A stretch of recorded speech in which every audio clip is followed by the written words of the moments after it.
आता भारतीय टपाल खात्याचा विक्रमी महसुलापर्यंत झालेला यशस्वी प्रवास पाहूयात. गावाच्या शहराच्या मध्यवर्ती ठिकाणी असणारी ती लाल रंगाची पेटी, खांद्यावर खाकी रंगाची झोळी सांभाळत गल्लीबोळातून लगबगीनं चालणारा, नाहीतर सायकल दामटवणारा पोस्टमन, त्याचं येणंच अनेकांच्या चेहऱ्यावरती हसू फुलवणार असायचं. मनी ऑर्डरचा पुकारा झाला की त्यावर अवलंबून कुटुंब सुखावून जायची, तर नुसता तार असा पुकारा झाला तरी धस्स व्हायचं. पैसे गुंतवायचे तर विश्वासाचं ठिकाण म्हणजे टपाल खातं. टपाल आणि त्याच्याशी जोडलेल्या या अशा अनेक आठवणी, स्मरण कातरता, याला आपण नॉस्टेल्जिया म्हणतो. काळ झपाट्यानं बदलला. कागदपत्राची, सामानाची ने-आण करणाऱ्या, जलद व्यावसायिक सेवा देणाऱ्या खाजगी कंपन्या आल्या. माहिती तंत्रज्ञानानं तर कल्पनातीत प्रगती केली. या सगळ्यात सरकारी टपाल कसलं टिकतंय असा सूरही काही जणांनी लावला. मात्र काळानुरूप बदलत, वेगाशी, तंत्रज्ञानाशी जुळून घेत, नव्या कल्पना रुजवत टपाल खातं भक्कमपणे उभं आहे. टपाल खात्याचं कसं होणार या शंकासुराला आपल्या वाढत्या विक्रमी महसुलानं चोख उत्तर दिलं आहे. आर्थिक वर्ष 2026-27च्या पहिल्या तिमाहीचीच कामगिरी बघा. 4,009 कोटी रुपयांचा विक्रमी महसूल कमावला आहे त्यांनी. गेल्या वर्षीच्या तुलनेत 22% अधिक. नवी दिल्लीत झालेल्या तिमाही आढावा बैठकीत केंद्रीय दळणवळण मंत्री ज्योतिरादित्य सिंधिया यांनी ही आकडेवारी जाहीर केली. फार इंग्रजांच्या काळात सुरू झालेली ही संपर्क सेवा, हा प्रवास आज 2.25 लाख टपाल कार्यालयांच्या जाळ्यापर्यंत पोहोचला आहे. जगातली सर्वात मोठी आणि सर्वात दुर्गम गावापर्यंत पोहोचणारी यंत्रणा. एकीकडे फक्त पत्र आणि मनी ऑर्डरपुरतं मर्यादित असणारं हे खातं आज आधार सक्षम पेमेंट, बचत योजना आणि थेट लाभ हस्तांतरणासारख्या सेवांमधून लोकाभिमुख आणि अधिक सक्रिय झालं आहे.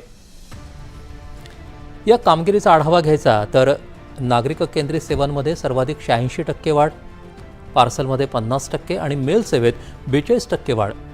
जणू जुन्या टपालपेटीनं नव्या काळाशी जुळून घेतल्याची पावतीचंही.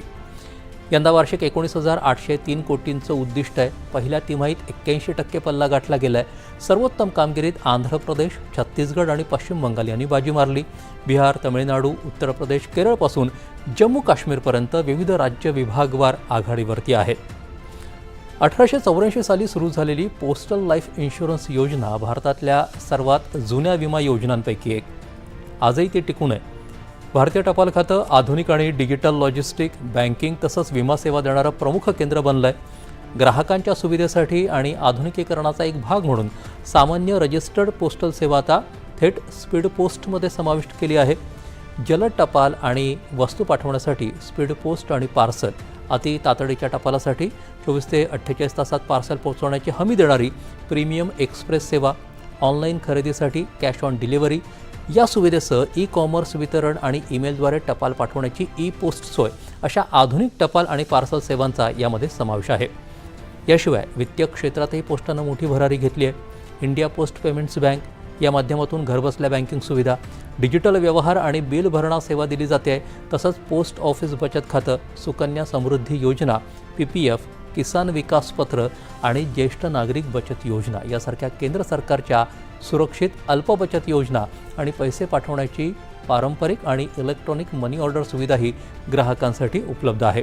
अशा अनेक सेवा आहेत. लाल पेटीतून सुरू झालेला हा विश्वासाचा प्रवास आता डिजिटल स्क्रीनवर सुरू आहे.